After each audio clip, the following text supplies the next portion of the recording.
Hola, what's up guys? Buenos dias, John here, and today I got a good video for you guys. Maybe some of you have already seen it because it's only been out for 2 days and it's already got 278,000 views on it.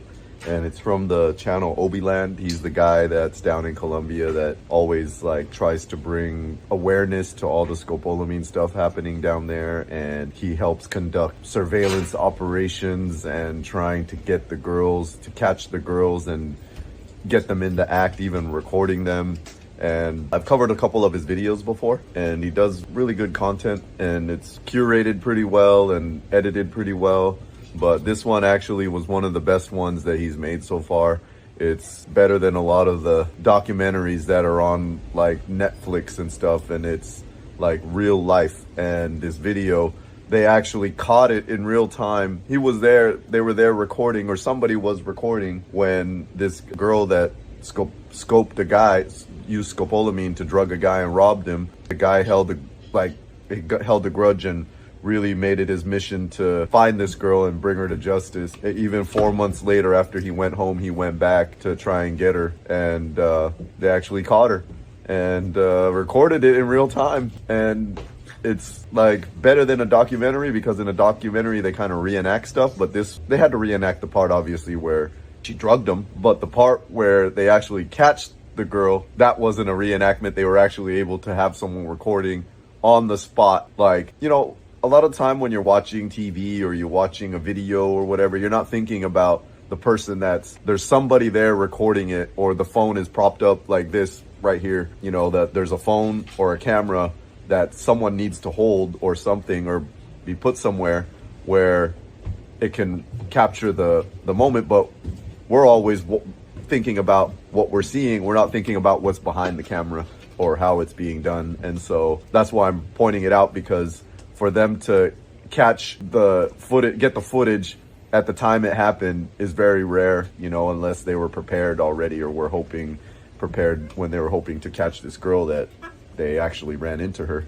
So I'm gonna play the video and then we'll go over some commentary over it. They're really like a movie. It was really well put together, and that's probably why it's getting a lot more views in just 2 days. And I'm surprised this guy doesn't have more subscribers, but you could kind of see why he doesn't have more subscribers. It's because it's kind of like a focused niche of just like scopolamine, and not a lot of people know about it until they are planning to go to Colombia and they're doing a little bit of research, then they find out about it, or they've already been there and they've been a victim.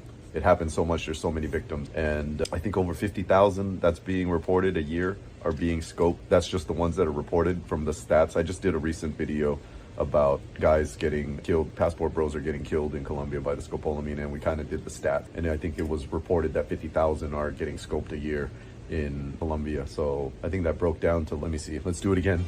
Let's do the math. If they're doing 50,000 a year, how many is that breakdown a day divided by 365?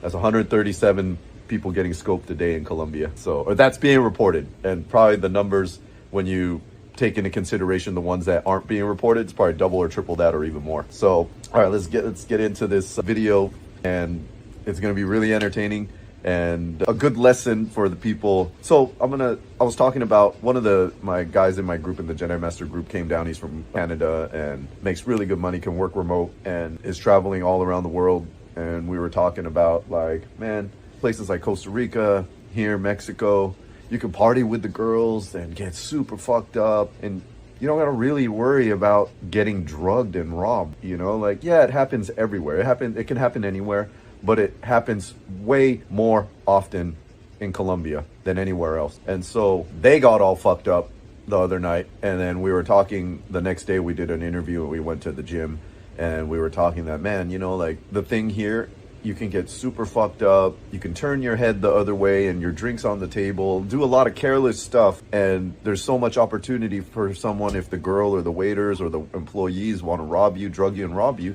they can easily do it, because people are getting fucked up a lot down here and being careless with the drinks and stuff. And so it's less risk and less dangerous, and you can enjoy yourself. And that's what I was telling him, is that you could actually enjoy yourself and not really have to worry about that. Whereas if you go down to Colombia, you can't really enjoy yourself. And if you do, and you turn your head for one moment, or you don't pay attention, or you forget, or they like blow it in your face or whatever, or touch you on your skin and it absorbs in your skin, you're kind of screwed.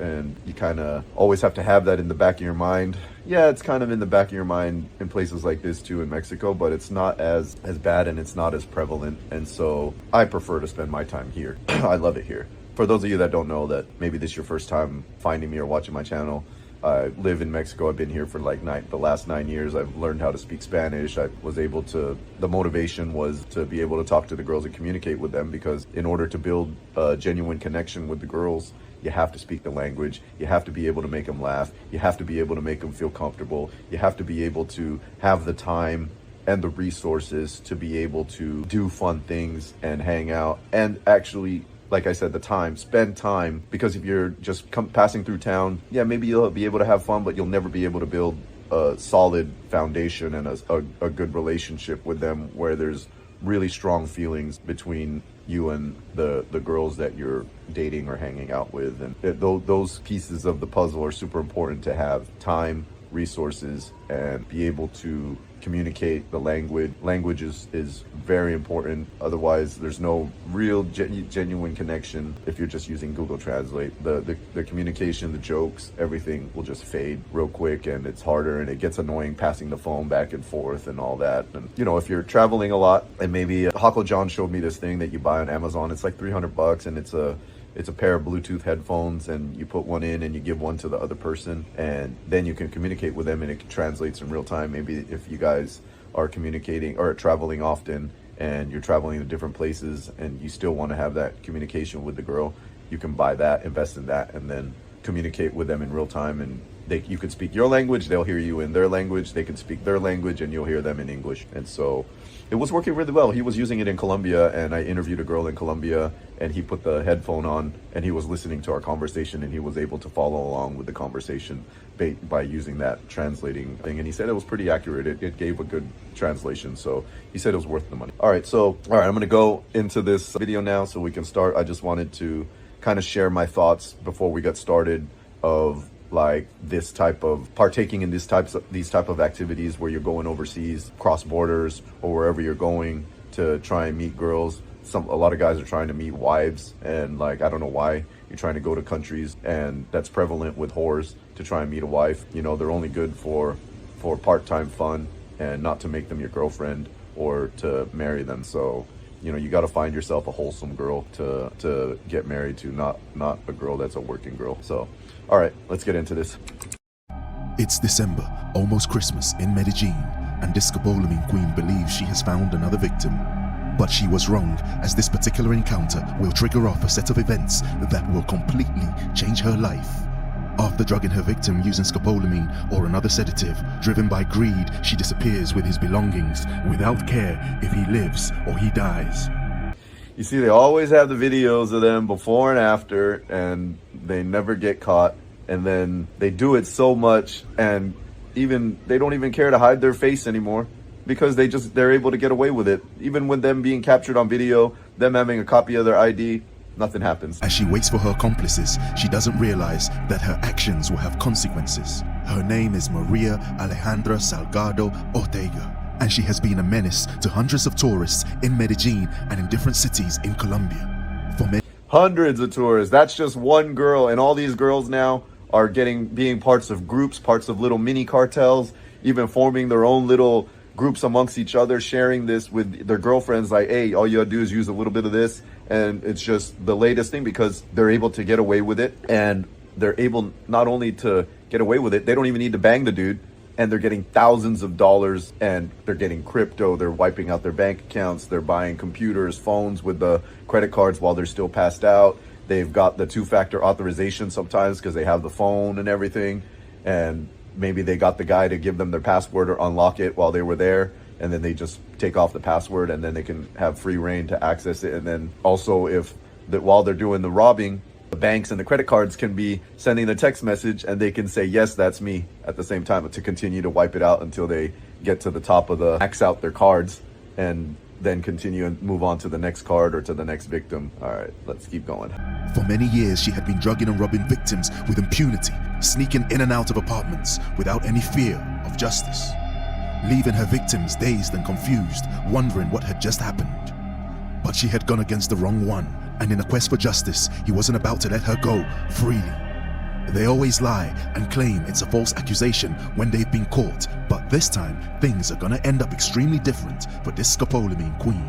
Some say that it's all a show and that Obilan never actually put any of these demons behind bars. And so if you know, you know. In tears after being caught in a city-wide investigation where the Obilan team provided significant information, this Scopolamine queen's life would change forever. She had drugged and robbed the wrong victim, and as a consequence is facing years behind bars. And so this is the story of Maria Ortega and how her victim Fritz and the Obilan team helped bring her to justice. Dang, she even went there without a bra. You can see right through her shirt.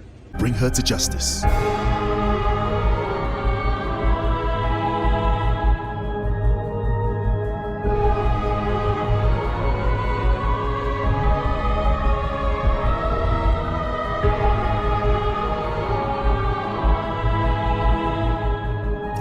Dang, they even got a beginning like it's a series or like it's a fucking movie.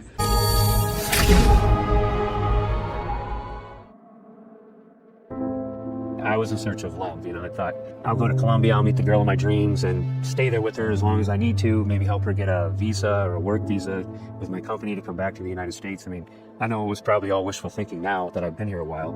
I feel violent. That's what a lot of guys out there are thinking, the same thing. They think about the Philippines, they think about Colombia, they think about Mexico, Costa Rica. Oh, I'm just gonna go find myself a wife, and bring her back here. These are all the wrong things to do, and I've made a ton of videos talking about this. And here's the thing, a lot of guys, they don't realize it, or they don't find, a lot of guys that reached out to me say that, man, I found your videos after this shit happened to me, and I wish I found it sooner. And I tell them, even though you found it sooner, a lot of these guys that have watched my stuff, they'll watch it, but then still make the mistake because they still don't learn. They have to learn the hard way. And so only after they've been through it, they can relate to what I'm saying and the advice that I'm giving, and they find it too late. It's like this guy, he found out too late, and he said, I even think now that's probably foolish thinking of what he was trying to dream about, trying to find a wife, trying to find a girl and bring her back and sponsor her and shit and save her. He was trying to be Captain Save-A-Ho. I feel violated, and a guy like me might take it harder because I like to feel like I'm in control, and I probably feel feelings of revenge more than the average guy. I don't know, I'm really angry about it. I'm not gonna lie, I'm still really angry about it. No one Who wouldn't be angry about it? Shit, I got robbed by a girl in Costa Rica. I was fucking pissed, even though, it was just a phone. I didn't get drugged or robbed. I was just stupidity and negligence on my part and leaving the phone on the table for her to take it. I had 3 phones on me, and we were using one for the music, and she took that one and put it in her purse, and I didn't think anything because the music was still playing because it was still connected to the Bluetooth, even though it was in her purse, and I didn't realize till later, the next day when I woke up, that it was gone. No one likes to be robbed. I probably take something like that more personal than most. Yeah, I was pretty upset when she did that, and I took it personal. And it wasn't really so much the phone, it was like I didn't want them to access all my data, and hopefully she didn't. I don't think she saw my password when I typed it in, and so I don't know how good people are at. I think Apple does a good job of securing your stuff if someone steals your phone. I hit erase on the Find My iPhone thing, but it just kept saying pending whenever it can catch signal, so I think they sold it for parts, and it never was able to be connected to the internet again. But I saw where it was at, because while we were there, it still had signal, and it was broadcasting from the place where she lived. We were even thinking, me and Hako John were thinking about going to her house to go get the fucking thing, but I'm like, nah, fuck it, we might get shot, bro. This girl's ghetto, and we don't know where the part they were living in Costa Rica, where it was at, was kind of ghetto too. So I'm like, fuck it, it's just a phone. But I was joking and laughing, saying maybe we might see her in San Jose, because I was gonna leave the next day or two, and so we went to San Jose for a couple nights to not be late for the airport. And so sure enough, she was at the fucking what's that casino down there, the famous casino, the Del Rey. She was there, and I was like, hey, that girl that robbed you is right there. And I pointed out to Hako John, and we called the fucking police, and we called the security over, and made them, they watched her to make sure she didn't leave until the police got there. And then you know, the police got there, same thing that this girl was doing. You saw how this girl was like denying it. She actually, when she came up, when the police and the security brought her up to me, because they made me wait in the lobby, and they went and detained her and brought her over to me. And when she got there, she even said, "Hi, baby," and was like trying to give you a hug. I'm like, no. She acted like she didn't even know it, because she remembers me. We even had photos of her naked and everything, and she was denying. She's all, "I didn't steal this guy's phone. I don't even know him." After that, they mentioned that, "Hey, you stole this guy's phone." After she said, she just said, "Hi, baby," and tried to give me a hug. And then right after, when they said, "Hey," she actually thought they were trying to bring her over to me as like to be her client or whatever. And then after they told her, "No, this guy, you stole his phone," and she's like, "No, I didn't. I don't even know this guy. I've never seen him in my life." And I'm like, dude, she's lying. They automatically start lying. All these bitches, they always fucking lie. Even her, they all lie. All of them can never tell the truth. It's like kryptonite. They can never say the truth. Even if you know the truth and you try to test them on it and ask them to try to get them to admit it and see if they'll actually tell you the truth, they'll never tell you the truth. And then she started lying and started trying to yell and fight and say all this stuff and deny it. And so they searched her to see if the phone was on her, because the only way they can fucking arrest them is if they have the evidence there. But I looked on the Find My iPhone and I said, "No, it's right here in this place called Alajuela," or Ala, I don't know if I'm saying it right, but something like that. If you guys know, you know. They're all, "Well, she doesn't have it on her." And I'm like, well, she's saying that you don't even know her and that she's never met you in your life. I'm like, dude, I was just with her last night. And I showed her all, like, I even have pictures of her naked. So I was showing them all the naked pictures. They started laughing. They're all, "I think this is you." And she's all, then she couldn't say anything. She's all, "I didn't steal the phone. I don't have it." And so nothing was happening. And, you know, just like what this guy was saying, you feel like you want justice done. And I was feeling the adrenaline rush and like wanting to do something at that moment. And the only thing we did, they had to let her go. They let her go. And they said, all you could do is fucking file a report. And hopefully, you know, if things come up, that at least there's a record of it. And if she gets caught again, there's a record reporting it against her. But we took a picture of her ID and everything. And me and Hako John went to the fucking police station in the middle of the night over there. What a waste of time, man. It was fucking empty as fuck. We had to sit there, make a report, and we had to wait. Hako John, if you're watching this, I appreciate you taking the time to do all that shit with me. I know we were trying to go have fun that night, and we ended up fucking having that little adventure and get sidetracked. And then we went back there and went to some other spots and ended up finding some other girls at the other casino down the street. But I just wanted to share my experience of something similar like that. I wasn't drugged, but I was robbed, and it was just a phone. It wasn't even money or anything. And that alone made me upset. So imagine being drugged and almost being killed and getting all your accounts wiped out, how much more upset you would be. So this guy's trying to say that he's feeling like he gets more upset than others. Nah, man, everyone will feel that way. I don't care how nice you are. If someone jacks you, you're gonna be pissed. Maria Alejandra Salgado Ortega, a devious scopolamine queen based in Medellín, Colombia. And this is the man who would change her life. His name is Fritz. She had thought that he was just another victim, but she had underestimated his resolve. For the purposes of this documentary, Fritz would like to share his story from the very beginning. I had a rough past few years. I moved to a very remote area of the Midwest from Miami, Florida, and I started a real estate company there. A successful businessman, Fritz is the owner of a real estate company specializing in developing properties. With a hands-on approach, he turned his company into a successful business, but the same couldn't be said about his love life. My girlfriend of 9 years started seeing someone else behind my back. I wasn't aware of it. Found out a year later after it all started. And then there was a law there, or the common law marriage was in effect in that particular state. So without ever being married, I now was faced with having to go through a divorce. As a result. All right, so I'm gonna stop right there. This guy had a similar background of like what happened to me. I wasn't married, but I was with a girl for 10 years. And this was like when I was out of high school to maybe like late 20s. And so I was planning to marry her. I didn't know any better back then. I was in love with her. We loved each other. And then maybe like a year before it ended, I found out she was cheating on me. And you know, you're not prepared for that, because you don't think that a girl that you love, you're just busy grinding and hustling. And I was building my business back then, and that's all I was focused on, building. And then you thought you have everything. You got your girl, you got your place, you got, you know, we're living at the beach and have all our nice cars and everything. And then you think that, oh, you got everything in life, and all I need to do now is just save up for the wedding and get married. And that's what I was trying to do. And then you get shattered, you find out they're cheating, and you never think that they are capable of doing that. And that's what woke me up and kind of like led me to discover everything I learned now, that I know now, that can't really trust any of these bitches, and they will lie to you and swear on their lives and their families' lives that they're telling the truth. But even when you have the truth, it kind of like, it's more saddening because you can see how easy it is for them to lie to you, and you can't picture them doing that to you. And just like this guy, he didn't know how to be after. Like me, I before I got with this chick, I was banging tons of different girls, had multiple girlfriends at the same time, kind of like what I'm doing now. I was doing that before I got with this chick, and I dropped all of it for her. And she threw away my fucking little, they were called day runners back then, the little thing. I had all the girls write their names and phone numbers. We didn't have cell phones back then, or fucking, what do you call it, internet or anything. Everything was pretty much written on paper, and that's how you save information. And so I used to carry this day runner around and have the girls write all their names and their phone numbers in there so we could communicate, and their addresses. And so I had that, I saved it. And then she fucking, one day when I wasn't home, she trashed it, and I'm like, where the fuck is my shit? I was so pissed. You know, she's like, what do you need that for?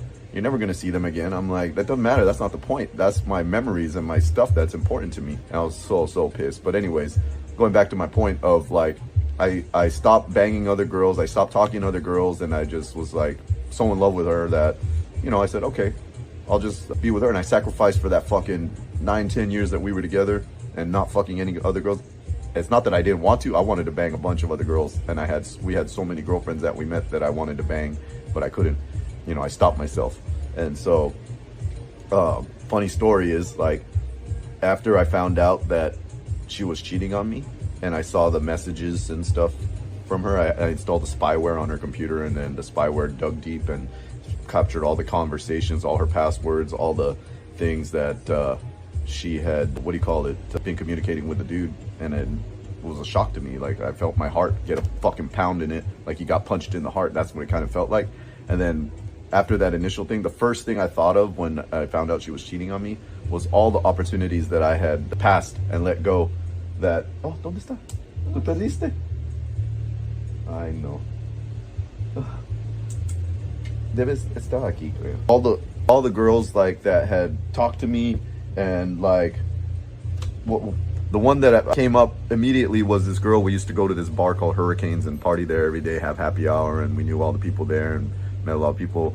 And this was in Huntington Beach, and I was going to the bathroom, and there was a girl at the bar, a hot white girl. She's all, hey, what are you doing? Where are you going? I said, I'm going to the bathroom. She's all, you're cute, come stay here with me. And she's all, give me your number at least. I said, no, I'm with my girlfriend. I can't, I'm sorry. And then so I left, and then that was instantly the first thing I thought of when I found out my girl was cheating on me, because I had surpassed, I really wanted to bang her, talk to her, get her number. And then I regretted it, because now I didn't have her number, I didn't have nothing, I didn't have no way to communicate with this girl. And that's why from that point on, I said, I'm never gonna sacrifice my happiness for anyone else ever again, and I'm just gonna do the things I wanna do, and if someone can't accept it, fine. And that's what changed me from that point on. But I learned that, but still, I was still going through the fucking grieving period. And like what this guy said, he was with her for 9 years. He found out she was cheating later on, sometime deep in the relationship. And then after you get out of that, you don't know how to behave. Even though I had a bunch of girlfriends before, even though I got out of it, it's been like fucking 9-10 years. I didn't know how to behave to start going out and dating.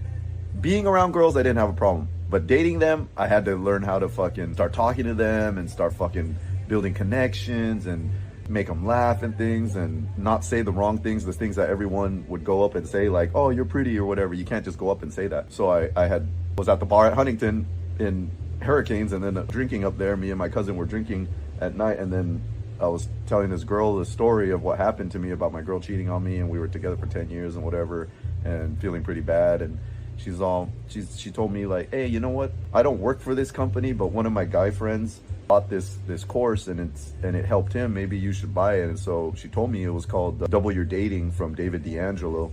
And so I looked it up, and it was like $500 or something. I was like, fuck, that's expensive, especially back then. And she's all, yeah, well, this helped. I'm not trying to sell you on it because I don't work for them. She's all, I'm just saying that this might help you. And so I bought the course, and then I studied it. Me and my cousin started studying it, and then we found out about the mystery guy, that mystery method guy. We watched this DVD too. and like learned all this shit. And me and him were going around to the bars in San Diego and in Orange County or wherever we would go, Vegas, and start like practicing these pickup things and seeing what we could do and seeing what kind of one-liners we could drop, doing the things that they were saying, approach a group and fucking focus on the ugly one, and then later on get the hot one and try and get them to fucking have some kind of internal conflict amongst each other, say something controversial to make them start trying to prove themselves and argue and stuff. But anyways, that changed my life and helped me after I learned all those techniques and strategies back then and practicing to help me to where I got to right now, to where it's that much easier when you learn the psychology and you know how to do that, and you can do it in America with hot girls over there and normal girls that aren't working girls and pick them up and stuff. It just makes your job 10 times easier in all these other countries where the girls are more outgoing and less fucking stuck up and stuff and more appreciative. That's how I'm able to have that much more success over here, because of what I learned and what I went through because of that breakup back then, of how I had to teach myself how to be single again after being in a relationship for so long. And the reason I'm stopping to tell you guys this story, because there's a lot of guys just like him, just like me, that went through a long-term relationship, got married, got divorced, and found out they were getting cheated on or getting fucking wrecked by this bitch while you were trying to build and hustle and provide. And then after you get out of it, you have no idea how to behave or how to be alone. That's the hardest part. And then the part of them not being in your life anymore, because you can't imagine your life continuing without that person, because that's all you knew and that's all you were fucking planning on for the rest of your life, to be together. And then all that was shattered. So you got to learn how to piece yourself back together real quick and then get out there. And then the fastest thing you could do to meet a girl is like what these guys are doing. They try to online dating shit first. That shit don't work. Then you find out all the bitches that you're going out with in dating in America all suck. Their attitudes suck. They expect you be a millionaire to date a broke hoe. That's how it is in America now. And not only be a millionaire, you got to be jacked and ripped. So this guy looks like he's jacked, he's ripped, he's rich. He just didn't have the fucking experience with the ladies because he was in that relationship for so long. And that's why I shared my story, and to have you guys that are watching may also relate. And if you haven't been in a relationship, because there's a lot of guys that haven't been laid or that aren't getting girls that watch too, you know, be thankful. Yeah, I know you're maybe feeling like lonely and like whatever, and you want this, but that's a lot better feeling than getting fucked over and fucking losing all your fucking friends and your freedom and being lost like that after. So you can learn from watching these guys' learning from other guys' lessons, so you don't have to go through it yourself. Go ahead and date and have fun and bang, but don't get in a serious committed relationship with any of these bitches. You know, it's just gonna fuck you up. Unless you can handle the truth and know that all of them are gonna be liars and that they're always gonna have a backup and they're always talking to dudes. There's dudes, hundreds of dudes in their inbox, and like, even her, like her profile picture, I mean, her Facebook doesn't have a profile picture, her Instagram doesn't have a profile picture, but yet gets fucking hundreds of fucking messages. What more if they have a hot profile picture?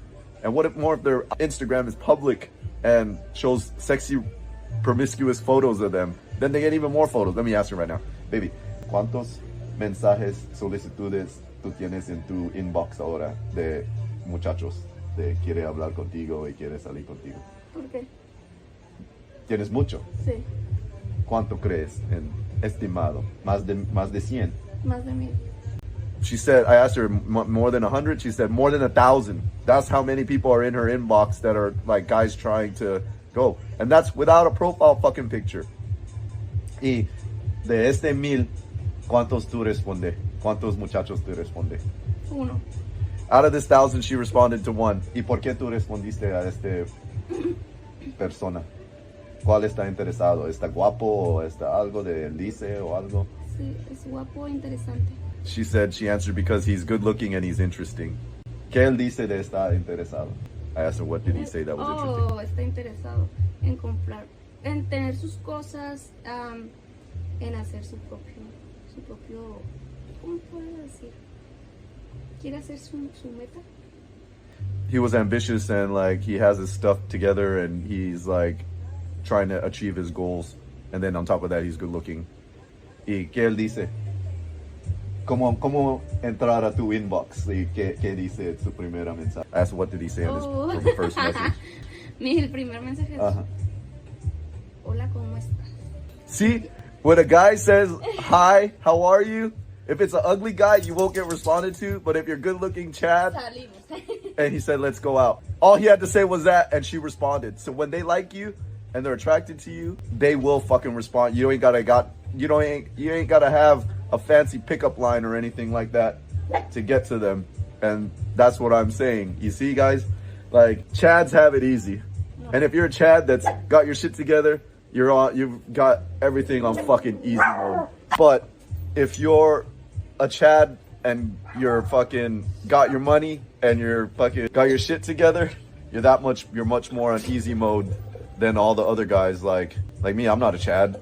I gotta work a little harder to get to enjoy what Chad enjoys, you know, and guys can relate to that too. So the reason I'm sharing this with you is I want you to understand the reality that these girls, like I'm saying with her, has no profile picture on Facebook or on Instagram. Baby, tu Instagram está privado o está público? Okay, her shit is even private. All of her shit is private, she said. And still, guys are fucking, they don't give a shit. They're just fucking sending a message. Y no tienes fotos nada en tus cosas. No, solamente en la cuenta privada, pero solo tengo como 100 seguidores nomás. And she only has like 100 followers on her Instagram. That's why I like her. I like girls like that. That's a good sign, guys. When you can find a girl that doesn't have thousands of followers, those girls that are just like always want attention, you want to stay away from them. And well, you don't want to have like any kind of relationship, long-term relationship with these kind of girls, because they're very narcissistic and all they care about is attention and stuff. So, you know, when you find a girl that like her that she's not narcissistic, doesn't post all these selfies, doesn't showing off her ass and her body and stuff, and you know, they're more innocent and they're not so always in front of the fucking camera taking pictures and shit. And that's what you want, like the more wholesome, sweet girl. But look, all private, no photos, hardly any followers, still over 1,000 fucking messages in her inbox of guys trying to ask her out. You heard it. I'm sharing this with you guys because I want you to see it. This is real. She's not sugarcoating. She has no reason to lie. She's being 100% honest and upfront. And I've seen it. I've seen all the messages. I see all the stuff. I know the passcode on her phone. I got like even all their iCloud accounts. Like I have all my girls' iCloud accounts and their locations and everything, and they trust me to store their data because these girls are so irresponsible. They don't even know their own iCloud password. They don't know their Gmail passwords, and they lose their phone or they get locked out of their account. They always call me and say, hey, what's my this and that, my username and my password, because they don't know, they can't access it, and then I gotta help them. I'm like, what would you do without me? You know, that's how irresponsible all these girls are, man. It's pretty much the same all around the world. ¿Encontraste tú? No, voy a comprar otro. Also, yesterday, I'm gonna sidetrack real quick. Yesterday, the waves are super big right now in all the fucking surf spots all up and down the coast, including here. And so we went to go surf yesterday. Come get to the surf spot, parked. She was out with the dogs playing on the beach and everything. And I was getting ready. And then I opened the fucking shit. I fucking forgot my wetsuit. I couldn't go out. I was like fucking so upset and watching the fucking waves. But man, so then we ended up just fucking going to get margaritas. She ordered a pitcher of mango margarita and we finished, and she ordered a pina colada, and I'm like, okay, let's go. And then she said, no, she ordered a strawberry margarita pitcher. And these pitchers, it's just the two of us, you know? And so you're able to make like fucking 8 glasses of fucking margaritas out of them. We got really fucked up. She got super horny. I was like, joking with her, let's go fuck in the corner over there. She's all, no. She's all, let's go get a room. I said, all right. She's all, I'm really horny. I want you to fucking make me come. I said, all right, I'll do that. And so after we're finishing the second pitcher of margaritas, so I don't feel good. So she's all, I want to throw up. I said, put your head over the ledge, because we were in front of the ocean at a restaurant in front of the ocean. I said, put your head over the ledge and just throw up there. So she threw up, and all the shit just came out. All the fucking margarita I saw, it just like a pitcher's worth of margarita came out. And she's all, oh, I don't feel good. And so we pulled up to a hotel. She's all, let's just go home better. And so I said, all right. So we got home. She passes out on the couch. And then she passed out. I fucking go sit next to her. And then I'm rubbing her coochie. It's all super wet. I pull her panties off. And then she wakes up. She's all, she woke up all drunk and shit. She's all, you know what cuatro is? I'm like, what's that? She's all, I'm gonna go on all fours. I said, oh yeah, okay, you mean doggy. She's all, I want you to give it to me like that and make me come. And ended up doing that. That was just a funny story I wanted to share with our little adventure yesterday and me fucking up and not having my wetsuit. But we're gonna go right now after this video. It's still early right now. It's like fucking 8 in the morning. I figured I'd do this real quick because one of my guys sent this to me to cover it. He's all, hey, this is a good video. So I watched it yesterday and I was like, yeah, it's really good. Hold on, what's up, guys? So we're at the spot that I was telling you that she threw up over that ledge. I just went surfing. Normally there's no waves over here, but there's waves because there's a swell big. When there's waves over here, that means the surf spot is super big. And I wanted to show you what we were drinking. So they make us these margaritas. The pitcher, they call them, I forgot what they were called, but I remember now, jarro. A pitcher of fucking margarita made with fresh, real mangoes for 300 pesos, which is around 16 bucks. And then we can make about 6 to 7 drinks of the margaritas.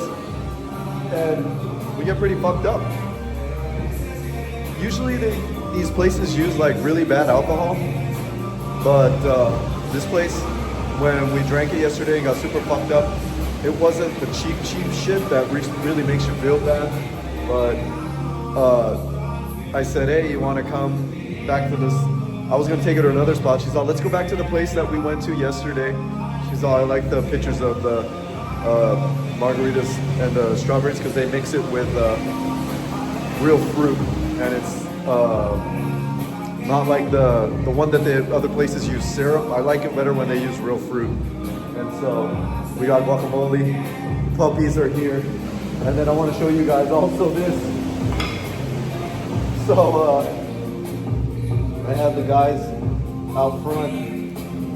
out front because we smoked all the joints that we brought, and they gave us this. I got this from the guy out front. It's actually really good stuff. He's all, I'm gonna get you the price for the locals over here for Kush. And it was surprisingly much better than I thought it would be. I was expecting it to be like the local Mexican stuff, but it was actually some high quality stuff. It smells really strong. And he's all, I'll get it to you for 100 pesos per gram. So I got 2 grams just to see how it is. Check that out, man. Sun going down back there. That's cool. Oh, I'll do the rest of this. So the guy was saying, I'll get it to you for 100 bucks a gram. He saw, kick me down some though, because that's like, I'm not making no money off that. Everyone else is selling it for like fucking 200 a gram or more, 300. And so I told him, all right, I'll smoke some. And then I'll, see that shit? They just threw some fucking beer or water down there. Almost fucking splashed on me. But anyways, pretty good. I might actually get some more before I leave and bring it with me. I just don't like bringing it in my car, and then it's gonna smell really bad. But I just wanted to give you guys kind of an idea where I was at, so you guys can kind of see and see the life. It's Thursday, a weekday. Nobody's here because everyone's at work, and we're here having margaritas, smoking weed in front of the ocean, and enjoying. Gonna get fucked up. We'll see if she gets drunk again and says, let's go stop by a hotel on the way home. Maybe if we get one more of those fucking pictures of margarita, that'll do the trick again. But I thought I'd share that so I could just add it into the video because we came back. I recorded the video this morning that you guys are watching right now. And then now, since we came back, I figured I'd show you guys. All right, talk to you guys soon. Adios, pura vida, bye. So I wanted to share it with you guys because there's a lot of you guys that partake in this shit and need to learn from this guy's lessons and from the lessons that I'm also sharing that have passed through my life, because we're all going to go through it eventually. If you have some kind of serious relationship, you're going to get fucked over by the girl. And maybe sometimes you were doing the one fucking around and fucking behind the girl's back, and they you got caught, and then they got sad and stuff. But eventually your karma comes back, and my karma came back at that point. But now I'm happy that it happened because it changed my life. A lot of things will happen in your life that at the moment seems bad, but it's an actual turning point in your life where it can fucking make everything after that super good. You go through a little tough part during that time, but right after that, everything goes super good, especially if you learn from the lessons from that moment. That's important, because some of you guys didn't learn. Like for example, getting fucking divorced. You didn't learn from that first divorce, and then they go married and get divorced again, and someone will do it 3 or 4 times. Shit, that's stupidity. That is what I'm not telling you. I'm telling you to learn from when something bad happens in your life and turn it positive. So, dude, see, all the girls are messaging. They all want to come fucking over, dude. It always happens. It always, it's like when it rains, it pours, guys. And then when the girls are all gone and you're alone, none of them can fucking come over. None of them are messaging. It always happens in the same cycle. All of them at the same time, and all of them gone at the same time. Not all, but majority. But that's kind of like, it's funny how that happens. But ending his relationship, Fritz will face financial consequences. It settled out with her taking half of my assets, a fitness center that There, he still lost half, guys. That's what you're gonna do. End up losing half for some girl that doesn't deserve it. a fitness center that I owned in town, a hotel, and a handful of log cabins. Now I found myself stuck single. And See, he's doing real good. Not only was he doing real estate, he owns a gym and I don't remember if he said it was a restaurant. See, I just smoked that weed and now it's fucking me up. this very remote area of the Midwest in the United States, with there's just no nightlife. Living in a remote area after the breakup of his relationship, Fritz will spend a lot of time alone. I just talked about that, how I was spending. Dude, I was spending a lot of time on my bike, riding up and down the boardwalk in Huntington, Newport, going to all the fucking bars. I knew all the people at the bars down there. I was just drowning myself in misery after that fucking happened. And going to the strip club a lot, going to the casino a lot. It was just, I didn't want to be home, and I'd surf still and do that when the waves are big, but I spent a lot of my time on my bike riding up and down just by myself in Newport and going to like Cabo Cantina. They had like a happy hour every day, 2 for 1, and Taco Tuesdays. I'd, invite girlfriends that I knew, and eventually I was able to meet a bunch of new girls down there and had a amazing time traveling around with them, partying, staying at their houses at Newport and stuff, and smoking weed. I even have videos recorded with them. They're super hot guys. One of them looked like Megan Fox.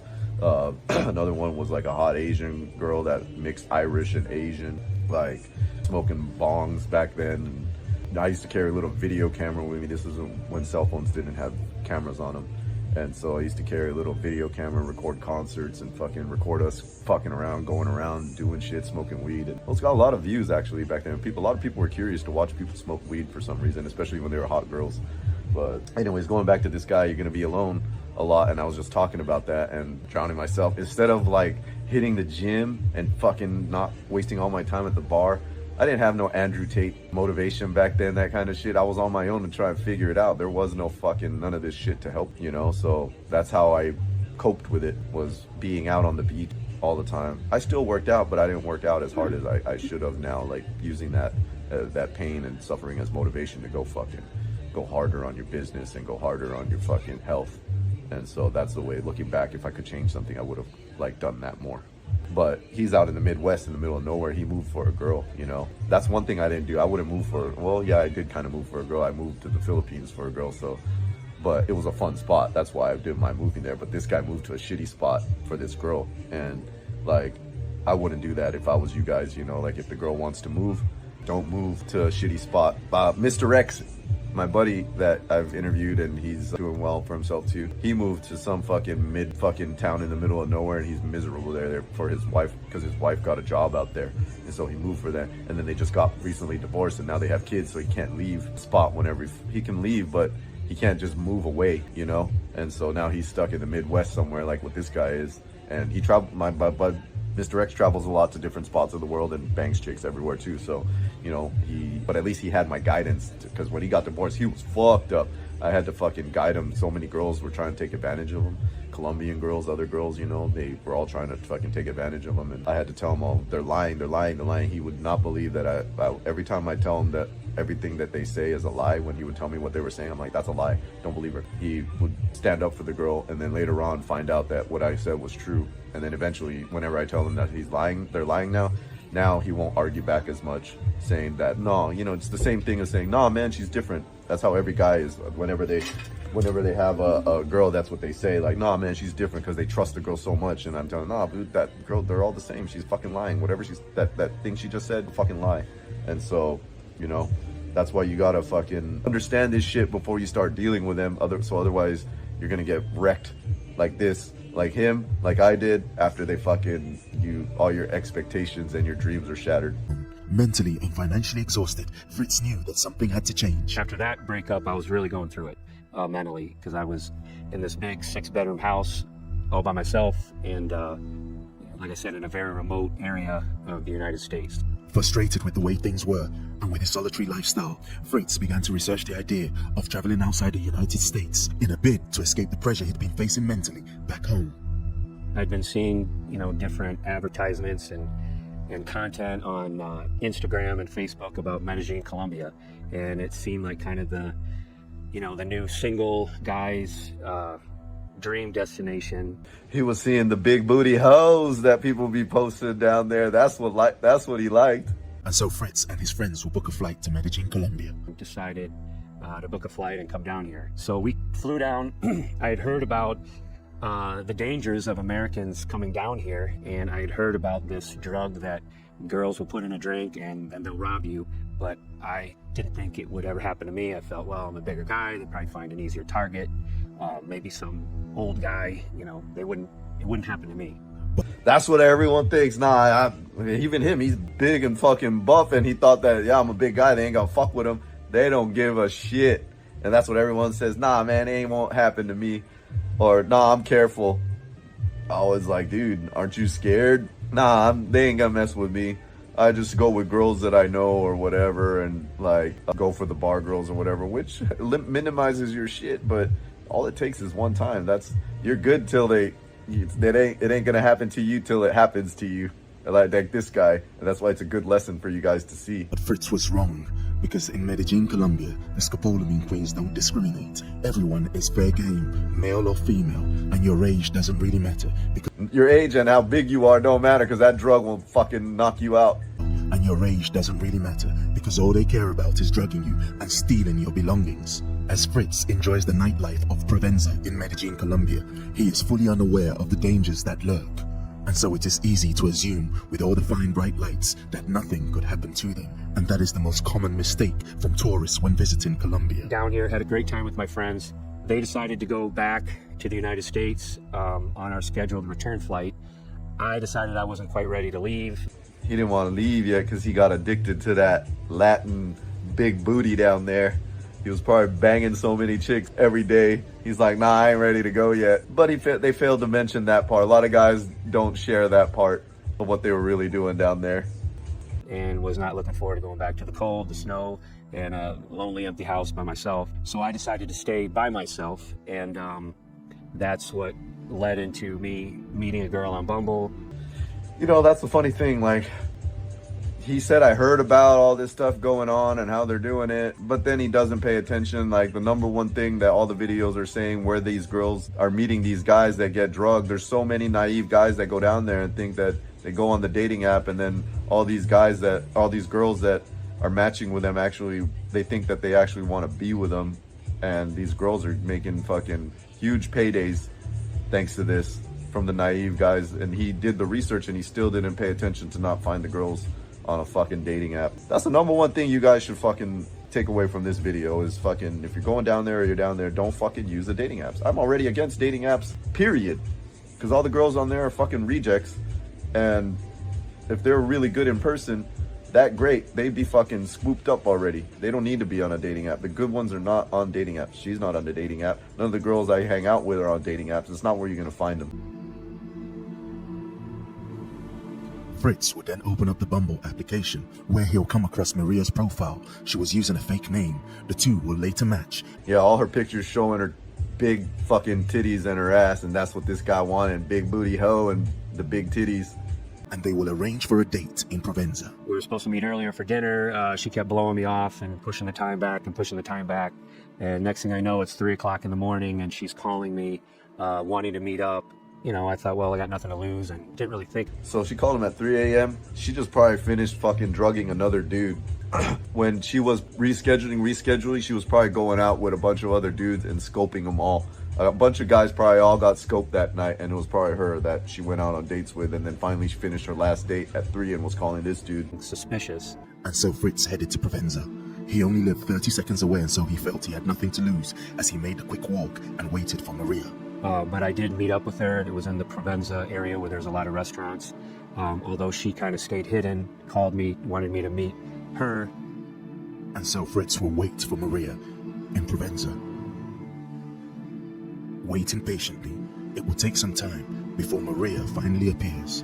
I'm gonna bring something up right there, guys. Like, that's how desperate guys are to get laid. He's sitting there waiting again. This girl might not even fucking show up. You know, and like, it's 3 a.m.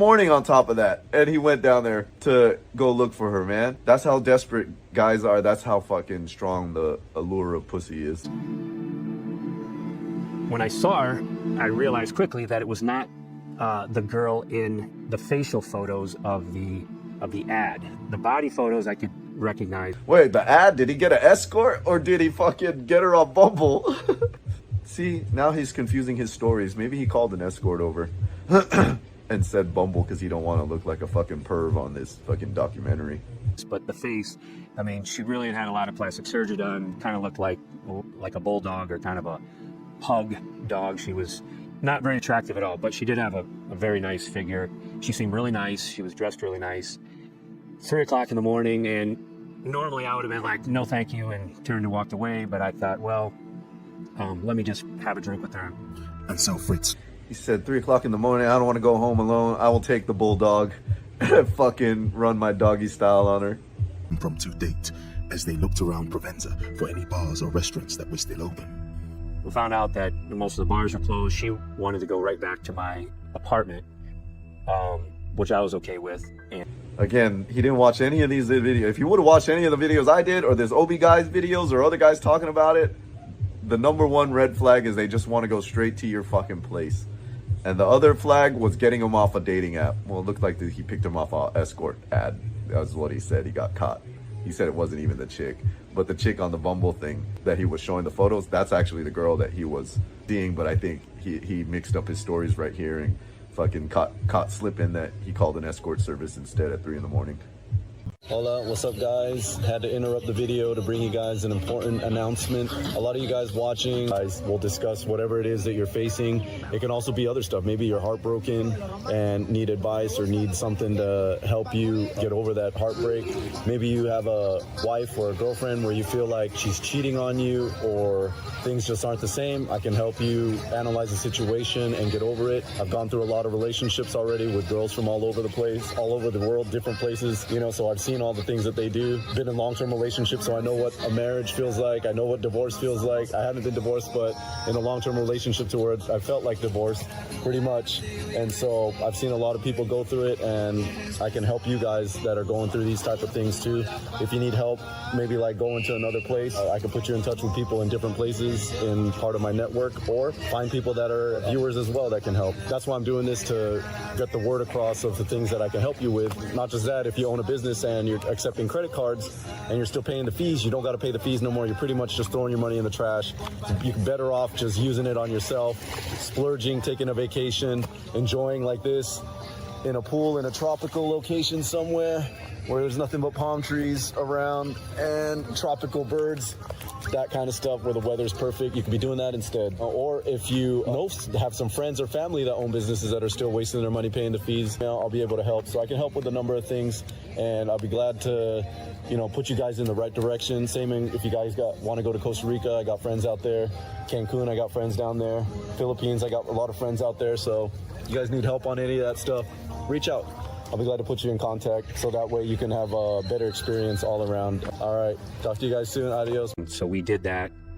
At 3:49 a.m. in the morning, Fritz and Maria will arrive back at his apartment.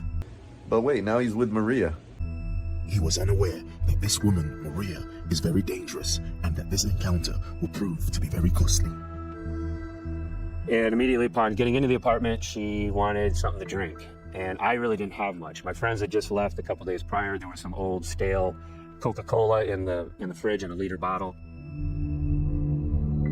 And so this is the point we believe that Maria would lace Fritz's drink with a sedative, most likely clonazepam. As she heads back to where Fritz is sitting, he is completely unaware. So they didn't even use Scopolamine. I sat on the couch and started watching some music videos on YouTube. And then she started giving me a massage and commenting on, oh, you look like you work out a lot, and oh, you must be tense. Let me give you a massage. And you know, that was fine. That was nice. And she continuously tried to get me to have a sip of her drink. Dude, that's like so many red flags this guy has already brought up. Yeah. You know, it's easy to see and judge it when you're not there, but when a girl, like when you're horny and a girl, especially if you're drunk and you're with a girl, they didn't even drink yet, but he was just horny. And the allure of thinking of he's gonna get laid with this chick, it's just, you don't pay attention. You're just so focused and thinking about going to bang the chick already. And I didn't want any. I don't like Coca-Cola, and especially, you know, some old Coke that had been sitting in the fridge with no fizz in it anymore. I just wasn't interested. So I continuously was saying no, no, no. Finally, she got up, she took the drink, come from behind me when I wasn't really paying attention, put her hand under my chin, leaned my head back, and poured some of it. Some of it got in my mouth. The rest of it poured all down my chin and neck. And I kind of got up and got a towel and cleaned myself off and told her not to do that again. And then I sat back down, and I started to think this was all getting really suspicious. And Finally, he thinks it's suspicious. How many of the red flags did he ignore before they got to this point? But I wanted to show you guys this thing. Like, dude, she was just so much in a rush. She even fucking pulled his head back and opened his mouth and poured it. What the fuck? And then the funny thing is, he didn't even drink it. He spit it out and just fucking got a little bit went down his throat. And then he got knocked out for like 2 days. Imagine if he drank more than that. He probably would end up fucking dead. This guy would have lost his life, man. I started to wonder if she had drugged me, but I didn't taste anything weird. And I started to wonder, and I actually remember telling myself, gee, you think? I actually remember telling myself, this is maybe how I'm gonna die. Forcing the drink into Fritz's. That's when he realized, when he said, nah, I'm gonna die. He finally realized that he's fucking got drugged. Maria had struck again. And then I thought, well, I didn't really drink enough. I mean, it was a little bit that slid down my throat. It couldn't have been enough. The back massage and head scratches and everything, neck massage she was doing felt really good. And I just thought that maybe I was... That girl doing the massage, though, that's a good fucking cover-up to make them not feel... And then they make them feel like relaxed to the point where they think they're just gonna fall asleep. And then they might be thinking that the girl's doing foreplay like that too. And so that's a great cover-up. And then she just waits till they pass out and then fucking jack them. They don't even need to bang. That's what I'm saying. They don't even need to bang. Overreacting a little bit or overthinking a little bit, and that this nice girl wouldn't do that to me. And so, with no immediate effects of the drug, Fritz believed that he was wrong and that Maria had no malicious intent. We sat there for a while, watched another music video, and then she asked if we could go in the bedroom. She wanted to give me a full body massage. She was continuously complimenting me on my physique and this and that, and you know, she knew what she was doing. And so I remember I plugged my phone in, I laid down on the bed. She started giving me a back massage, and that was it. I woke up. Well, that's the thing. He plugged his phone in right there, wide open for her, and like had all this shit on him. We don't know if all this stuff was securely stowed away. That was it. I woke up probably 15 hours later, shot up out of bed in this fog. I couldn't put together really where I was. Confused, Fritz would wake up 15 hours later, wondering what had happened. Not much of an alcohol drinker, he immediately suspected that he had been drugged. I looked for my phone, I couldn't find my phone, but I see my phone charger without a phone connected to it. And I specifically remember plugging it in because the battery was really low. And that's gone. So now I'm like, oh shit. So I got up, walked to the other room, my computer's gone. And then the next thing I do is go check my pants. All my money's gone. Man, imagine that. Just picture yourself in that position of that happening to you and how you would feel just waking up without your shit all gone, dude. That's gotta be a fucking adrenaline rush shot and then fucking just complete shock. Next thing I did is look for my passport that was there because that was hidden. I just couldn't figure out, my brain wasn't really working. It was like in a fog. I couldn't piece together what I should do. With the drug still in his body, Fritz is in a daze. He's confused. Everything appears foggy as he paces up and down his apartment, confused about what to do next. So Dude, like what I was saying, that these guys did a really good job doing the reenactment. So it's like, it feels like we're actually watching this happen. It actually happening to him right now, but they did such a good reenactment that you don't realize that it's a reenactment. So I ended up, after pacing back and forth for what seemed like an hour, I eventually left the condo and just started walking around, realizing I didn't have any money, and just started walking around until my landlord saw me, flagged me down. He said there was a lot of people looking for me and calling him. Supposedly my mom had received a phone call, or not a phone call, but a text message requesting the front and back of my ID. By this time, Maria had already forwarded Fritz's financial information to her criminal accomplices in Bogota. From our investigations, a guy called Juan is instrumental in the withdrawal of thousands of dollars, with his Instagram focusing on devilish symbols. She got access into my cell phone. Dude, they got the guys fucking social medias and everything who's doing the cash withdrawals, and they still don't fucking do anything to them. That's why it's just getting worse. They're getting more and more guys are gonna be doing this. With that access, she could open and use my Venmo and also my Cash App account. So she was able to extract money. I think the maximum was $2,000 a day. I don't know, it was probably $10,000 and $13,000. Through the help of a detective, Fritz would then make a police report before heading back to the United States. You know, I kind of went back to the United States with my tail between my legs and felt defeated. You know, here I went to Colombia. You know, I honestly was planning on staying for a while. So, like, I want to share something. He said that he hid his passport. A lot of these things that I've seen when they drug and rob these people in Colombia, the girls will leave the passport with them because they want the guy to leave the country. They usually rob them right before they're about to leave. So that way they have less chance of getting caught. So I've noticed that a lot of the girls do not steal the passport because they want you to go home. They'll leave that with you, but they'll take everything else. You know, I thought, well, I'll go to Colombia, I'll meet the girl of my dreams, and you know, stay there with her as long as I need to, maybe help her get a visa or a work visa with my company to come back to the United States. I mean, I know it was probably all wishful thinking now that I've been here a while. After being there for a week back home in the US, I just started building up all this anger, and I'm like, you know what, I'm not gonna let this get me down. I'm gonna go back there. And I was on a mission to find her. And so, feeling frustrated with what had happened and in a quest to find justice, less than 3 weeks later, Fritz boarded a plane from the United States back to Medellín. It wasn't just going after this chick. He wanted to get some more big booty Latina hoes. Colombia. I had another friend from Germany who was living here, and he had known me before I left, and we had talked about working together to try to find her. That was kind of our little side mission for a while. Me and Fritz started trying to target this girl, and we started to work on strategies how we can catch her and set up a date with me as a bait. And so Fritz and his friend Arthur set up a plan to catch and expose Maria. Fritz actually sent me the WhatsApp number of the Scopolamine girl, and I texted the girl. And I said to her, look, we've matched on Bumble, which was obviously a lie, and accidentally unmatched you, but you're so pretty, so I wanted to reach out again. And she actually bought the story, which was kind of a surprise for me because I thought she's gonna smell the bullshit. And so it appears as if Maria is good game for the encounter. So I said to her, let's meet up in Parque de Hieras in Poblado. And she said she's gonna come there. So I went to Parque de Hieras with contact with Fritz, and I talked to the police beforehand. I said to them, look, I'm meeting this girl, she's coming here with Scopolamine, she robbed my friends for thousands of dollars, he nearly probably died, so we probably should catch her, right? He talked to the police ahead of time, and they had agreed that they would arrest her. When she came into the park, they would arrest her only if they found the drug in her purse. It's afternoon in Parque Hieras on the day of the encounter, and Arthur, who is the bait, waits nervously for Maria to show up.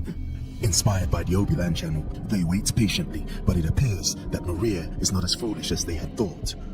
Anyway, the Scopolamine girl never showed up. I was waiting there. I tried to do an undercover video, so I was actually talking to folks in the Parque de Hieras, like, look, I'm going to meet the Scopolamine girls, please record the whole thing.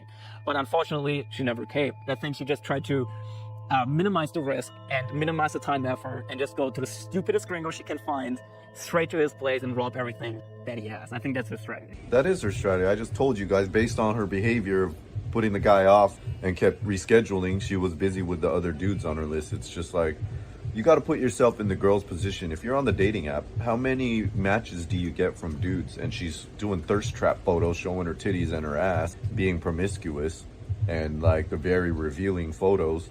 These guys are all going to want to get a piece of that, just like that guy did. He liked that kind of girl. And then she just goes down the list. She has an unlimited list of guys to go drug, and she just gets away with it. And none of the other guys are reporting it. We weren't able to connect with her, and I always had it in the back of my mind that one day I'm going to run into this girl. I mean, I was out a lot. You know, I was not like, when I came back here, I was rarely in my apartment. I was always out. having lunch or walking around or going to the gym. And so I was just always out and about. And I feel it was a matter of time. And if she was still in the area, it was just going to be a matter of time. And she's very unique looking because of all the plastic surgery she's had done in her face. And so confident that Fritz had now left the country, it's another Saturday night and Maria's out in Provenza with another victim. I was with my friend Kevin, and we had decided to go to Provenza to walk around. We were going to eat and then hit up a nightclub or bar. We did that. Kevin met a girl at the first nightclub we went to, and he was busy dancing, and so I started just walking around on my own. At that very same time, the Obiland film crew had been recording an episode with Brenda, who had been a victim of scopolamine a couple of months earlier. She was with Boogie, a kidnap attempt victim, and on that fateful night, they had been walking around Provenza, enjoying the nightlife. Wow, they were there. Dude, it wasn't just a guy. It's not just guys getting drugged by the scopolamine and robbed. Did you hear that they were doing an interview with a girl who got scopolamine? And then that other guy, who was the attempted kidnapping, I did a video about that guy where he got lured in by a girl with a dog in a park and said they had to drop off the dog at the park. He thought he picked up a normal chick, and she said she had to drop off the dog at the house. And he said, okay. So when they got to the house, there were dudes inside the house with guns and were trying to kidnap him and rob him. But he fought back. He got shot and was able to get out. So he got shot and still stayed. And that's how crazy these guys are about Colombia. Even all this shit that happens to them, they want to keep going back. And I couldn't believe it. I was walking along, and there she is, holding hands with what looked to be another American guy. And so in sheer coincidence, Fritz comes face to face with Maria, the scopolamine queen who drugged and robbed him and stole thousands of dollars. She locked eyes with me, and I could just tell by her facial expression, she was like, oh my God. Maria is already pulling back, understanding the gravitas of the situation, and within seconds, her and her friend will make a run for it. This is what I was talking about earlier. How the fuck did they have the cameras in position already for this shit? And that's the chick. And so I took off after. I wanted to restrain her. There's normally police everywhere in the Provenza area, so I thought, well, let me just grab her. Brenda and Boogie were there to witness the events. I saw just this American Oh, I guess it was a reenactment. I don't know, but it seemed like the chick. can just grab a woman like this, and then he started saying like help me, police, police, and she started running away like.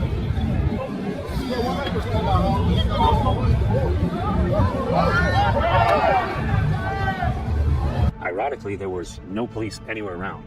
She got away from me. I was trying to be as gentle as I could. Just wanted to restrain her, to get her to the police, or hopefully the police would come over. He said police a couple of times before she actually tried to get away. Like at first, I think she was just a stunt, but knew she was busted. she understood something was going on. But she did get away. I had to run her down again. She was trying to get away, so it turned into this cat and mouse thing where I'm chasing her, running after her. And she ran fast. She ran I saw quick. that cheetah. Like one moment she was in my eyes, the next moment she was in between like a path. I was like, holy. I thought she was going to get away at one point because she really put on her turbo boosters, but I was able to grab her, restrain her again over by some bamboo, and it was by the stream. Kind of felt like we were bumping into tables, and there was all kinds of people in the way. Like that shows that something happened. Like there's no way that this American guy in a third world country, will do something like that.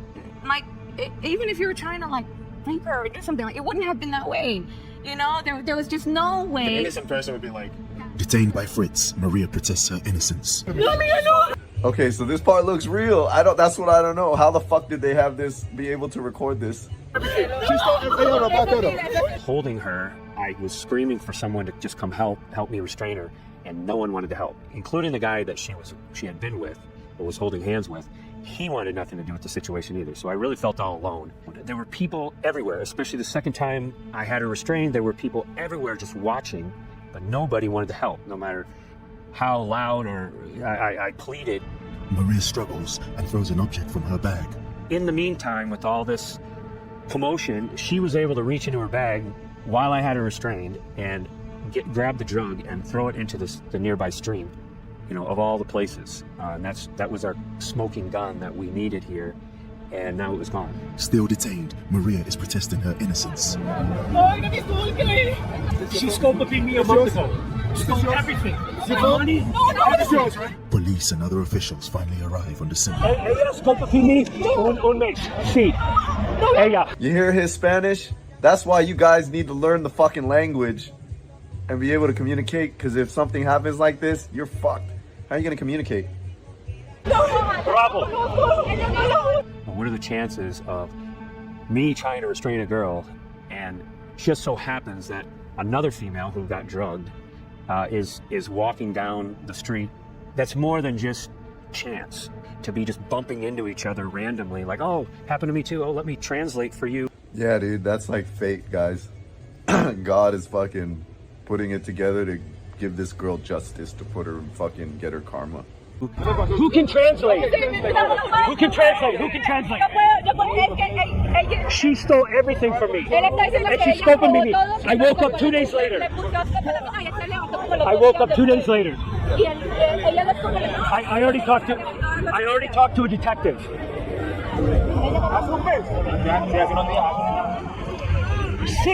Sí, bravo. Muy mala. Hey, who has my phone? This is what I was talking about. How the fuck were they there ready to record this shit? This is what's good. They did a good job on this. It's like real time. That's why this video is getting so many hits, because it was like really well put together. It's like fucking down. It was like live. Can I have it? Thank you. Is there a translator? Okay. So 1 month ago. Why she do to you? Okay, 1 month ago, I met her on Bumble. And then I took her back to my apartment, and she Scopolamine me in a drink. She stole my computer, my phone, todo es moneda, or dinero. And then I woke up 20 hours later, and I'm lucky to be alive. I actually got scoped and drugged in Cali. Oh wow!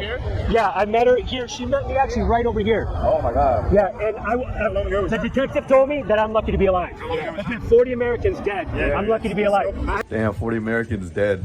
Do you see how the girl is fucking panicking right now? She knows she's in fucking trouble, and she's trying to pretend like she's fucking innocent. All these bitches, fucking liars. I only took a tiny sip because she held my mouth and she poured it, and I got a little bit in my mouth. It's her. It is her 100%. Yeah. There's like so many guys dying. It's her 100%. I got photos of her. We got her on the security camera and everything. Just like the girl that robbed me, I have naked photos of her. I showed the cops that. And there's a big detective that's been trying to get her because he thinks she's responsible for a couple deaths. A detective thinks that she's responsible for a few deaths of Americans. I mean, I think this is someone we've been looking at as well. Yeah. The girl has been floating around all the Facebook. It's her. Groups. Yeah, she's got a fake ID. It's her. Sure. 100%. 100%. I'm sober. I haven't had a drop to drink tonight. She Scopolamine me. She put it in my drink, and I woke up like 15 hours later. She stole my computer. No, I'm by myself. You should to make the notice with her. What? Dude, he even got him mic'd up. He's got a microphone, capture all this stuff. How the fuck were they ready for this? You should make the notice. What is the notice? Oh yeah, a detective is looking for her. I filed a police report. I have the police report. A detective is already trying to find her, and I have the detective. Mira, the detective. Fritz begins looking through his phone for information pertaining to the detective he's been working with. Okay. Detective. Hey man, look. Detective. With everything happening so quickly, Fritz is put on the spot and under pressure to find information relating to the detective he's been working with. Detective. So this was around. Maria doesn't like the look of our cameras and turns away her head. Taken by surprise, Fritz is frantic looking through his phone for evidence against Maria.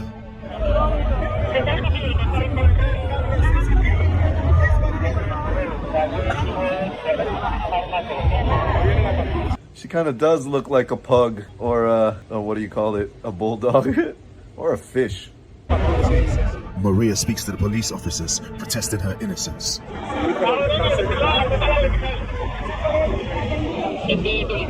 Okay. Who needs to see these messages? The police were really just trying to do an investigation on the scene. I felt it would have been better maybe if they would have arrested her, cuffed her, and done the investigation at the police station. In the street, I was faced with having to come up with photos and other stuff from my phone, which I just didn't have organized. Lesson learned. If you're going after someone like that, have your shit all in one place already ready to go. You know, I appreciate the outreach, the comments, and the emails. And if you can, share these videos with a friend, or also at the very least, just give it a like. It doesn't cost anything or take more than a half a second for you to click the like, because then what it does when you click like, YouTube will suggest the videos to other people that have the same interests as you. So that's kind of like how the whole algorithm works. And so that goes and helps a lot too, you know, like if you're not writing comments or sending donations or whatever, pressing like and writing a comment helps greatly as well, you know, because then YouTube will know that you find it useful, and that it'll start suggesting, it'll know that it's a legit video that can help somebody, and it'll start suggesting it to other people that are kind of like watching the same things that you're watching. The detective is trying to find her. What do you want to say? I got you. Tell him. Para él fue hace un mes. Ella estaba aquí con otra ¿Y contrató el servicio? Sí, the Contrató el detective. servicio y Sí. pasó eso. Y pasó eso, era la Scopolamine, y después él se levantó a las 20 horas y todo se fue. ¿Cómo denunció? Llamar él. Ahí está el detective, porque es que ella también está, la han visto allá en página. Ya. Ella, mira. Yeah, tú. Yeah, tú. Yeah, sí, tú. The correct way to say it, guys, is usted. Fritz shows the police officers photos of Maria, but unknown to Fritz, Maria has cleverly doctored her pictures so they don't entirely match with how she currently looks. And the police are trying to match up tattoos with the photos, which did match. The photos are clearly Maria's body, but the face has been edited, as well as some tattoos, which confuse the authorities. Did you look in the purse? Well, she threw it? She threw a bunch of shit. Oh my God. Ella sí Tell la him. vio, pero es que el momento que ella la vio, porque el momento que ella la vio, ella corrió. Entonces, uno quién va a saber.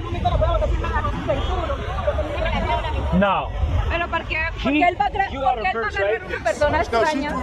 Pero mira la foto, me está confundiendo, amor. She had it. They're saying that they can't take her because when She- her was because- a month ago. because she What they threw can do- it? Yeah, well, because they can't find it. Also, but the other thing is, what they can do is they will give you her information so that you take the can continue detective? to do with the detective, because now he can find her, like by her name and her stuff. And tell her that And it was then- 100% her. And then you're gonna take our number. You're gonna 100%. I met her right here. Any more pictures of her? I have the video, but it got. No, the landlord sent it to the detective. All my conversations with the detective are here. I wouldn't go through this embarrassment. Yeah, I can. Call him detective because then you have to. A representative from the mayor's office requests that Fritz call the detective. He tries to call him, but it's about 3:30 a.m. in the morning. She can also put an announcement on you because of how you grabbed them. Perfect. She can. She can't give you the picture. She's only gonna give you the number. Because they got it anyway. Don't worry about it. Okay, appreciate that. Salgado Ortega. Salgado.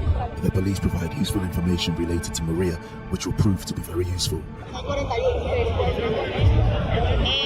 And they were not able to keep her under arrest, and so they had to let her go, which was really disheartening because I felt I finally had her, and you know it was a mess, you know, trying to get her. At the end of the day, they let her go because it had happened previously. So in that moment, she was not a criminal. Maria continues protesting her innocence, and at this moment it appears as if she has avoided being brought to justice. But little does she know that our guy was watching from the corners and will link up with Fritz to bring justice. If you'd like to find out what happened next, please keep watching this video. We got part 2 coming up, guys.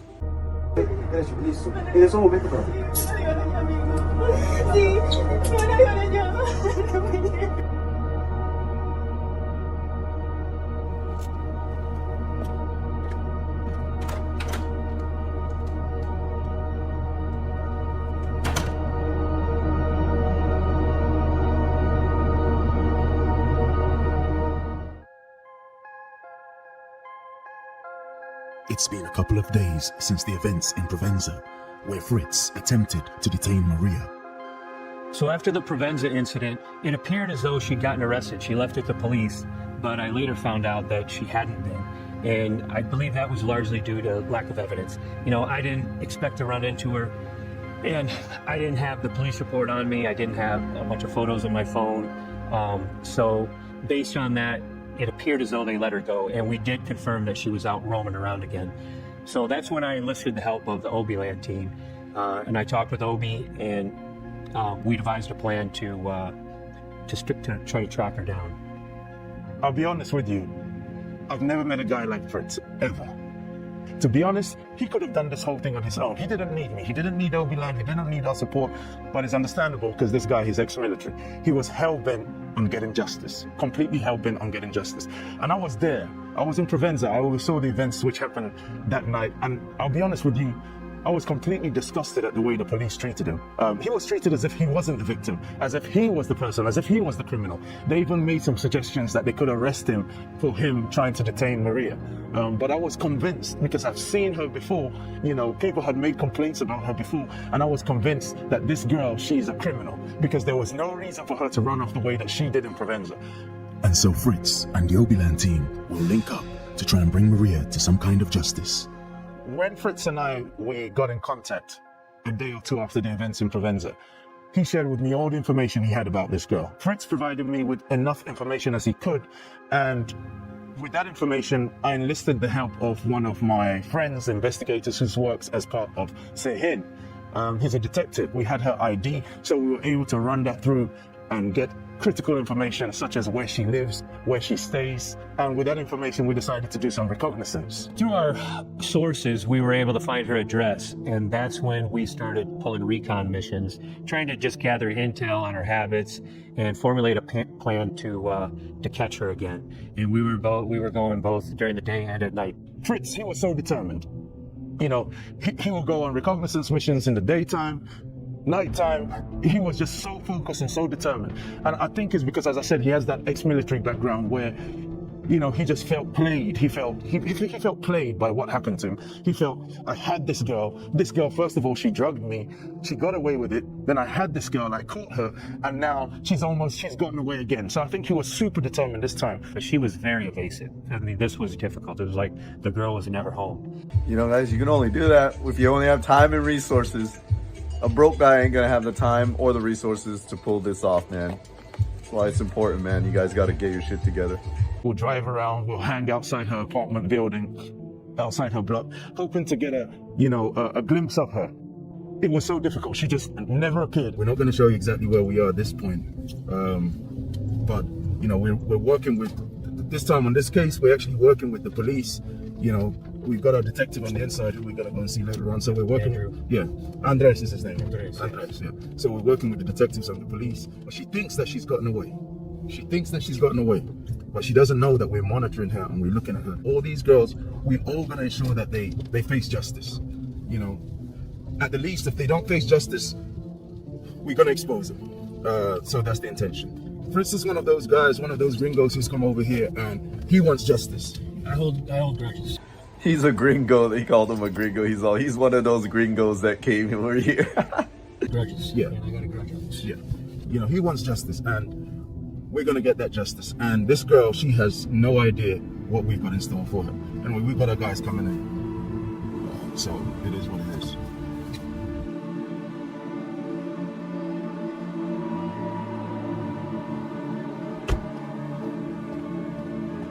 Dude, they got a fucking full-on cameraman coming around and filming shit for them.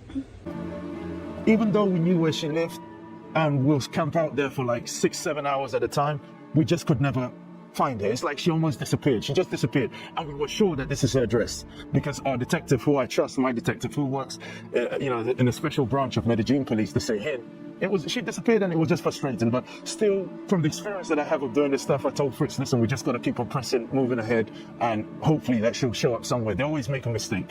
And that's exactly what happened. We started putting out profiles in other cities just to try to figure out what's going on because she clearly wasn't in Medellín anymore. And that's when we got a hit, and that was Bogota.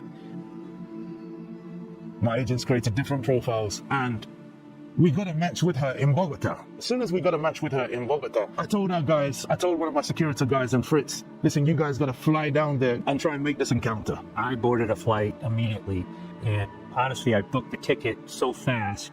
By the time the ticket was purchased, and for me to get in a cab, I was already running late to get to the airport, so I almost missed my flight. And we flew one of our security agents in from Cartagena, and he arrived, and that's when we formulated the plan and plot to get her to our hotel so that we could catch her for good this time. I wonder how much they dropped in, like, he dropped to pay all these guys to help him fucking make this happen. He's got a full-on security team. One of our agents quickly set up a date at a restaurant, and I was going to be the one at the hotel to actually catch her because I wanted to be a part of that. I have some Gato Negro for the big night. Here's our 2 glasses. One of these glasses later is going to have some scopolamine in it, and it won't be getting put in there by me. When she comes in, we're going to get all the lights on. Lewis is going to be hiding in this room right here. He's going to be hiding in here, and we're going to lock the door so that way, because we're sure that when she goes to the bathroom here, she's going to try to open this door to see what's in there. He's going to come busting out just like that.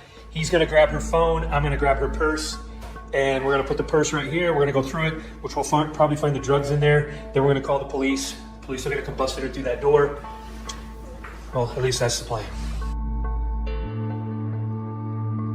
Put it this way, let's just hope that she's able to turn up, like, you know, she comes to the date, whatever.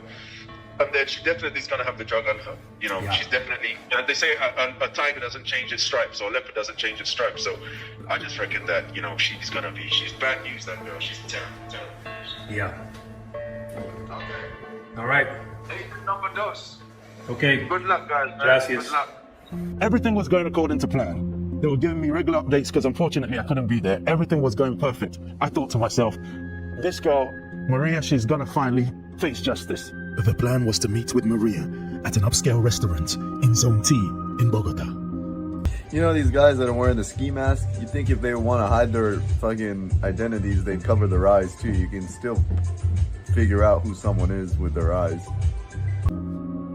We had the date set up. She confirmed several times during the day. And then she was running late, which is, I guess, normal in Colombia. And the last message I got was that she was getting in a cab in 10 minutes, and then that was it. I mean, she put us on ice after that. There was no response.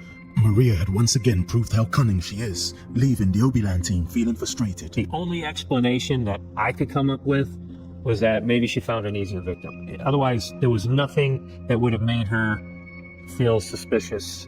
There was, you know, we thought it all through. There were no red flags. This was a gringo she was meeting up with, normal looking guy, and she just disappeared. We don't know why, we don't know what spooked. We do know why. It's because she got a bigger payday. She's gonna chill for a bit and go get them later. They got them lined up, guys. Don't know what our agent did everything perfectly. We just don't know why she didn't show up. I won't lie to you, I was pissed off. I was annoyed with the situation because what people don't realize is the amount of resources and effort that goes into catching these girls, flying security guys out, flying agents out. It was just completely frustrating because you waste all this time, waste all this effort, waste all this money. Everyone is frustrated at this point, and I'm feeling responsible because basically I was frantic about getting to Bogota, called in the cavalry, everyone arrived and everyone's doing their job. I felt like a failure. We were so close. I mean, literally, she said, I'm getting in the cab in 10 minutes. I mean, we were right there. But our guy and the Obilan team were not about to give up. At the same time that she had completely disappeared, I had been speaking to my detective who works as part of CHIN, and I'm trying to get him on this documentary, but it's just been difficult. He's not responding. He wants no parts of this. I'd been speaking to him, and he'd been telling me that with the information that we had provided, that they had been making progress in finding Maria. To me, to be honest, I just thought to myself, I've heard that before. And I didn't want to depend solely on them to do these investigations, as I've been through these kind of scenarios before, where the Colombian police tell you that they're doing something and they're working on finding the girl, and in reality they're doing nothing. So I took his words with a pinch of salt and kept pressing ahead. And Maria She was still active, still drugging and robbing tourists, only that this time she was doing it more intelligently. And from our investigations, we learned that she was using her friends and accomplices to lure in more victims. She was now using this new tactic of accompanying her friends on these dates. Luckily, as time went on, one of my agents matched with a girl. That girl had mentioned that she wants to bring along a friend. And the picture that she forwarded to us, or she forwarded to our agent, happened to be Maria. And so we got excited. We said to ourselves, yes, let's agree to meet this girl, and hopefully she brings along her friend, who happens to be Maria. Finally, Maria had reared her head, and we were going to set up a sting. And that's exactly what we did. And so the Obiland team prepared to finally catch Maria and bring her to justice. Is the girl here? You know, they said they want to bring a friend. That's another red flag, guys. Don't let them bring a friend. Well, in other places, yeah, but not there. Not in Colombia. No. Wait. Huh? Are they there? How about the cops? Okay.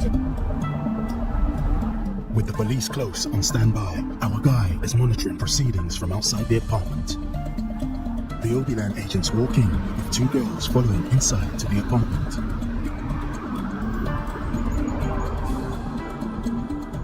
And she said she wanted to show up with one of her friends. And so we're waiting there for her.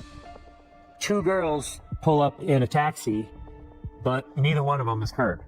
And they were there clearly to rob us. We let the girls come in, and they were clearly on a mission to get us, so we entertained them for a little while. But because neither one of them was Maria, we really didn't want to start going after all these other random girls, because there's a lot of them out there. So many of them are doing it. Look, two other girls that showed up that were about to do it.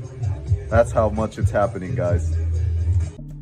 The agents have set up the undercover cameras, and it quickly becomes very clear through conversations and other signals that these two women don't have the best intentions for our agents. But the problem is that neither one of them is Maria, and she had fooled the team once again. Another girl Guys should be going there and scoping the girls now instead. Get them before they get you. turned up. It wasn't Maria. I was completely frustrated. I lost it, especially as I had pretended to be a homeless guy. You know, I was actually sitting next to a homeless guy who was smoking goodness knows what in his pipe. You know. Dude, these guys went all out. He was pretending to be a homeless dude. The guy's fucking eating crack right next to him.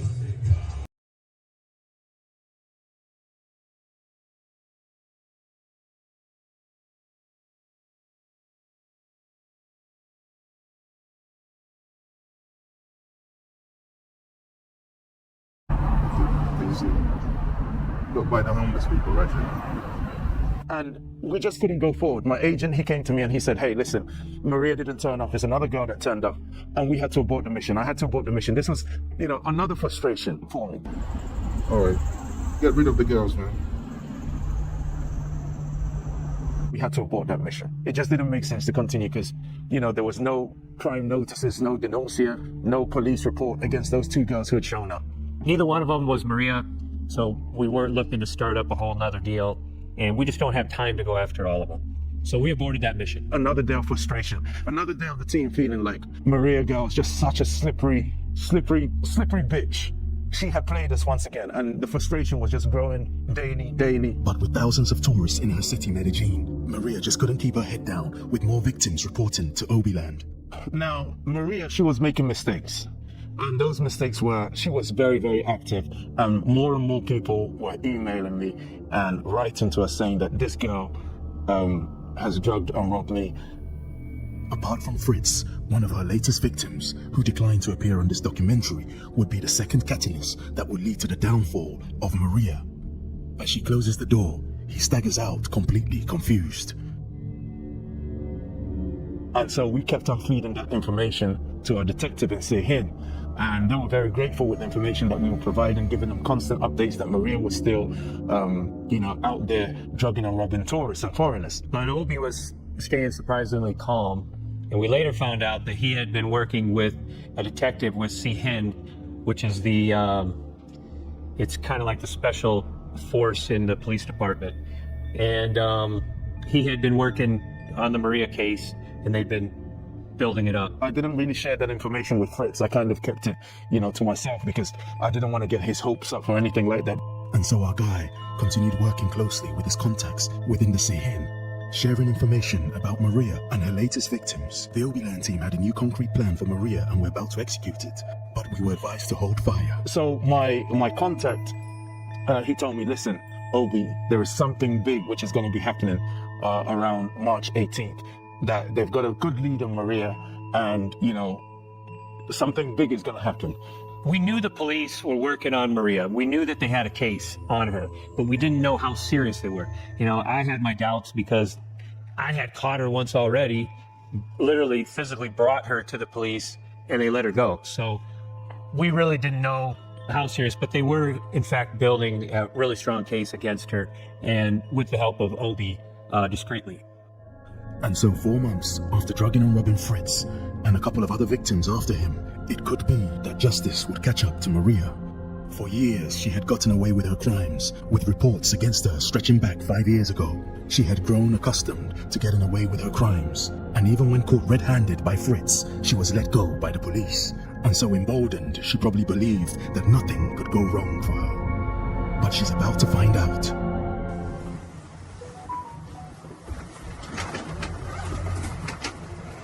No, pero espérate, no, yo te calma. Yo te reviso, tranquilo, yo reviso.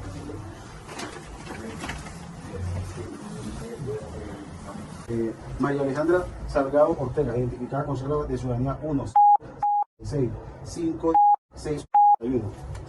Te voy a notificar una orden de captura que tienes. La orden de captura 005.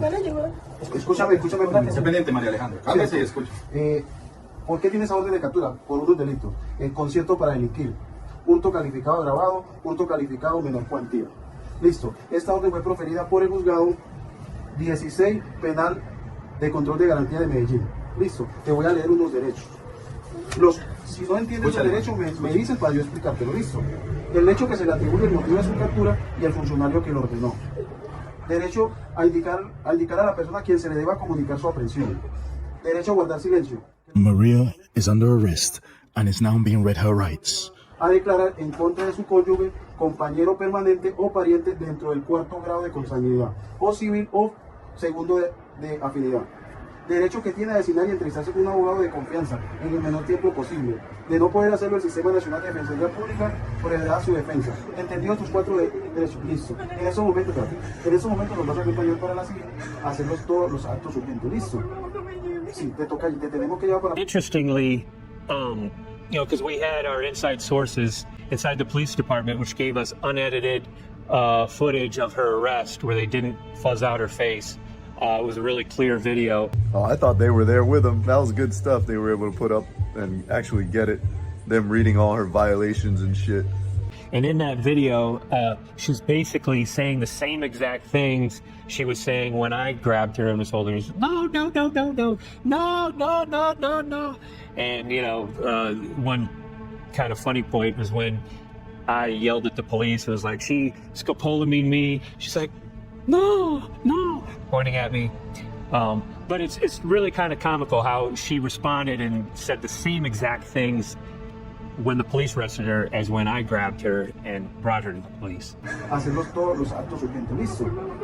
Sí, te tenemos que llevar para presentarte a la fiscalía. No me lleve.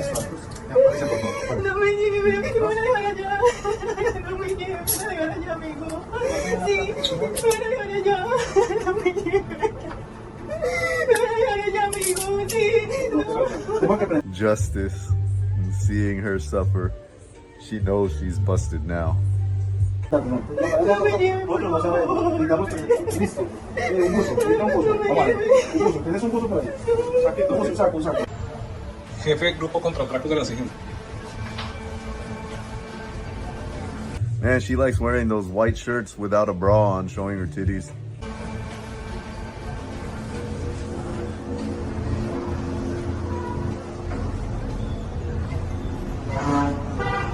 By the time the news broke out with this arrest, they had actually been arrested 10 days earlier on March 18th.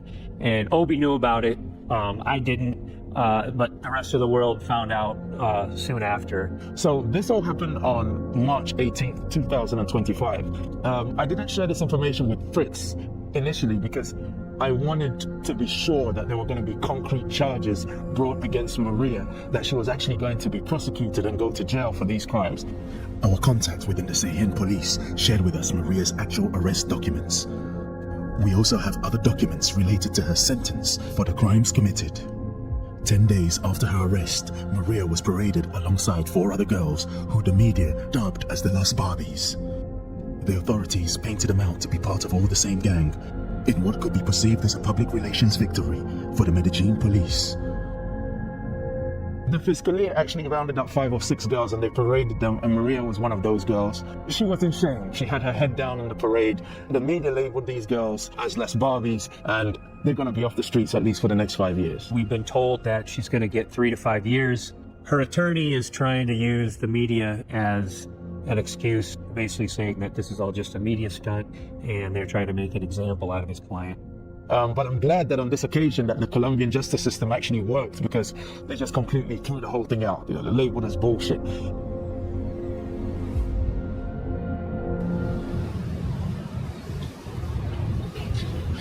So I've just finished speaking with the detective, and it is confirmed they do have Maria. They've got some other girls too in their sting operation. This has been a long time coming. We've been working really hard on this, but I'm not sure on the judicial process here how long it actually takes.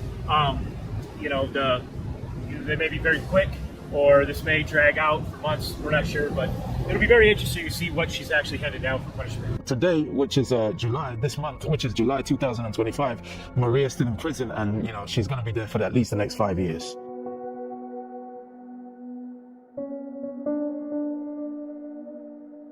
In the end, I feel that I got justice. I know there's a lot of people who have come to Colombia, been robbed. I know they probably deep down wish they could catch the girl that did this to them or get justice in some way. I went out and got it myself. I wasn't going to rely on anyone else. I went out, was constantly looking for months for this girl. And when I had the opportunity, I seized on it. And I feel like I got justice. Not only with me catching her myself and getting the ball rolling on this, but in the end, now she's locked up, she's incarcerated. This ended up being a very high profile case. Looking back retrospectively on everything that had happened with Fritz, I'm glad that he approached Maria in the way he did. That chance, meeting, bumping into each other in Provenza kind of like kicked off and sparked off a new investigation into Maria again. And I'm glad that the Obiland team were part of the reason why she's now behind bars. In the end, I got my own justice and I physically caught the bitch. Okay. Not all our videos are monetized, and some have even been removed for being too real. And so if you like what we're doing, you can make a donation via Super Chat, PayPal, or buy me a coffee. If you've been affected by anything in this documentary, you can also book a consultation with us to get some advice. Well, that was it, guys. That was really good. I'm going to read some of the comments because we got some good ones here that can help with some of the regarding some of the stuff they were talking about and some of the lessons. Like, this guy paid 25 bucks. They pinned it. I live here. This is an absolutely incredible story that plays out like a movie. Netflix couldn't have done it better. I've been following Obiland and I'm amazed at the production value you've reached. You guys are like a band of superheroes bringing justice to the streets when the police can't get it done. The sheer determination, the dog pursuit across multiple cities, and deeply satisfying ending makes this one of the favorite YouTube videos ever. Well done, gentlemen. Yeah, that was a good one, man. It was like a fucking movie. Looked like a bulldog or a pug. Glad a little bit of justice was done all day. Although searching for a wife in Medellín at 3 a.m. doesn't sound like the best recipe. Yeah, I said that. I told you guys. You probably just saved thousands of men to go through this the hard way by sharing your story. They'll watch it, but they won't learn. Just like what he did. He watched it, but he didn't pay attention to any of the red flags. My man took a traumatic event and turned it into a Spielberg masterpiece acting. Imagine if he had taken more than a small sip of the drink, he'd probably have died. What a mean, horrible, evil woman. Kudos to the lady that hung around and translated for him. She's a star. That girl was a girl that got Scopolamine too. I'm a Colombian, I live abroad. I'm glad someone from abroad in conjunction with local law enforcement managed to get this scumbag. This is the kind of people that tarnishes the reputation of a big majority of Colombians around the world. Hardworking, friendly people we are. Great job, guys. She just looks evil. Men stop going to Colombia once the tourist money dries up, then the cops will put a stop to this. Those people who were drugged and died need justice. My man was dedicated, good job. His tragic story started when he got hit with a common law statutes and half his assets lost. Super high quality production. Briefly dated a woman from Colombia and my intuition sunk in that she was a habitual liar. I told you all of them lie. You guys need to know that before you even get with them. On some occasions I've caught her in a few lies and I knew she was into some activities that she shouldn't be in. She's probably a whore, probably doing drugs. She wanted me to visit her so bad, but I kept putting it off because something just didn't feel right about her. That's all, your gut's always right. Luckily I ended it because I came to my senses knowing that a relationship with her would end terribly. It already was starting terribly. Obi makes movies now, salute. She looks like a Bratz doll. Meeting at 3 a.m. at her insistence, Gringo Gulag. All right, not blaming the victims at all. I live in Colombia now. Foreign men need to understand that they need to be suspicious of single and couple women they meet in clubs. Colombia's a Catholic country. Normal women don't go out by themselves, and women who are coupled up are likely to be working as a team to rob you. Thanks to everyone for doing this good job. This happened to me 5 years ago in Chile. So other countries around Colombia, guys. Police couldn't do anything. They have their pictures, but after 2 months, they told me they can't find them because they're from Colombia. So these girls are trying to go to other countries and doing the same thing to make it a lot easier for them because there's less people that are aware of it over there. Sadly, I think Maria's getting out in 1 year max. The legal system of that country is a shit show. 5 years is ridiculous considering how many people she must have killed. They're going to be out in no time and they'll get even better at the crimes next time. This is not justice. This is just another slap in the face. Don't go to Colombia, folks. In Colombia, there's so much corruption, she'll just pay well and not go to jail. Imagine the scumbag is crying, but she didn't think twice to poison and kill people. She's evil and heartless. Well, that's pretty much all the comments that I saw that were worth fucking going over. But anyways, thanks for sticking around if you made it to the end. Right, that you made it to the end. And if you or anyone you know that this has happened to, share your stories. Because a lot of people are watching this can learn from the stuff that other people are going through, just like the stuff that I read and shared too as well. So great production, Obi Land. This guy's doing a good thing. Hopefully some of you guys can go check out his channel and become a subscriber as well. He does good stuff and puts out a lot of entertaining but yet real life stuff that's happening to the victims over there. So it helps bring awareness to it and possibly save some other guys. So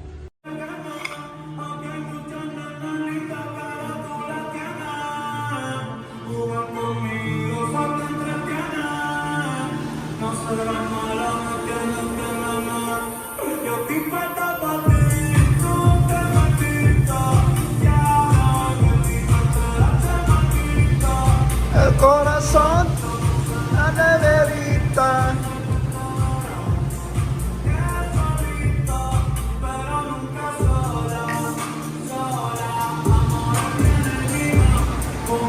okay, cool. Well, let me know. Talk to you guys soon. Adios. Pura vida. Bye. Dice adios, baby. Guys, it's finally here. I got the Jedi group open and I got a website put together for all you guys that can reach out to me instead of sending me an email. The website's 420john69.com, and pretty much everything you need is listed out on the links above and the links below. So if you're interested in a Jedi group, if you're interested in getting help with a trip, relationship advice, credit card service, real estate, affiliate programs, pretty much anything that I'm talking about, business, investments, it's all on the website. So that way you guys can help me help you a lot faster. That way I don't miss out on any of the emails, and it'll help me stay in touch with you guys. Even if something happens to the channel or the Instagram or whatever, if everything gets taken down or blocked by the platforms, I'll still have a way to get in touch with you guys. So go ahead and go to the website and pick whichever link that you need help on and fill out the information, and I'll get back to you as soon as possible. Look forward to seeing you there. All right, talk to you guys soon. Adios, pura vida. All right, guys, so I'm putting together these groups, my Jedi Master Inner Circle. So there's gonna be 2 levels to it. You're gonna have the Jedi Masters, which are the guys that are making 100K or more per year at least, and have been well-traveled, have a lot of experience, and know of different places that we can go to experience and find beautiful girls and be able to share amongst everyone and give advice to other people as well. And then we're also going to have the young Jedis that maybe aren't as experienced or just starting out in life or are young and don't really have much money, but they want to live this lifestyle. They're being inspired, and they want to start and learn and be able to communicate with each other. So that'll be the second level. And of course, the Jedi Master level will be in both, so that you'll have the Jedi Masters also helping the young Jedis by answering questions for people that are new. And then the Jedi Masters, what we're going to do is have like trips maybe once a year where all of us Jedi Masters come together and go to a destination where we'll be able to experience all of this together and share and network and share financial advice, how to make money. It'll be how to make money, how to deal with breakups, how to meet girls. Pretty much everything that you're seeing on my videos that I'm teaching, we'll be able to network and do it in person and put together these groups and meetings for people and kind of be me as the connector, connecting all of you guys together, because I'm getting all these messages from people from all walks of life in different parts of the world. And a lot of you guys tell me that you don't have anyone to share these experiences with, or share your stories and share all the knowledge that you've accumulated throughout the years. And once you communicate with me, it's like you're spilling your entire story because you're so excited to tell someone finally, because there's no one else you can take. Can't tell your friends, can't tell your family, and there's no one you can ask questions. There's no one you can share these intimate details with. And so I want to bring you guys together with other like-minded people that are watching my videos and kind of want to live this lifestyle as well. And let me know which Jedi Master or Jedi part level in the inner circle that you want to be in. There's going to be either the young Jedi or the Jedi Masters, and the Jedi Masters is going to be for you guys to join. That's the screening process. And then we got the young Jedis for flux. That way it's affordable. And the fun is to screen out. Obviously, if you're doing well, isn't much. And then it keeps out the people that aren't serious. It's kind of like how to weed out the people that aren't really real. And of course, there's going to be moderation, and there's going to be like content moderation, where I moderate who gets in and interview the people that want to come in to make sure they're real. And that way, everyone that's in the group is actually there because they want to be, and that they share this similar outlook on life and want to live this type of life and level up even more, make more connections, make more friends, kind of like me and Tim, the 72-year-old that you've been seeing interview, and other people you haven't seen in my videos that I hang out with. It'll be kind of like being into the inner circle and make these kind of bonds that will last a lifetime, and these kind of memories that we can share together and have some awesome adventures together. You guys will be invited once you pay the entrance fee, and then we'll get you in. All right, guys, that's it. Adios. Pura vida. You say adios, baby. Adios. Bye. Well, guys, if you coming down here to Cancun, Playa del Carmen, I have friends down here as well that can take care of stuff. If you're headed down to Costa Rica, I got friends in Costa Rica that can help take care of the stuff, help assist with transportation and activities and lodging and things like that. And then the business that helped me live this life is the credit card service business. So if you own a business and you're still paying the credit card fees, you don't have to do that anymore. Stop wasting your money. You could be enjoying it every month instead of like whatever you're paying to the bank, $1,000, $2,000 to the bank every month. You take it and go on a vacation. Look at the ocean, how beautiful it is down here, and the weather's perfect. It's so early in the morning, I'm already sweating. It's tropical, and people are swimming down there, if you could see. And the only thing I wish that was down here is that there was more waves. But like I said, if you own a business, you don't have to pay for the fees. You can use it for vacation, take your family out, reinvest in your business, or whatever it is you want to do with it. It's way better than wasting it, paying it to the bank and getting nothing in return. So that's it. All right, that's it for now. Talk to you guys later. Adios.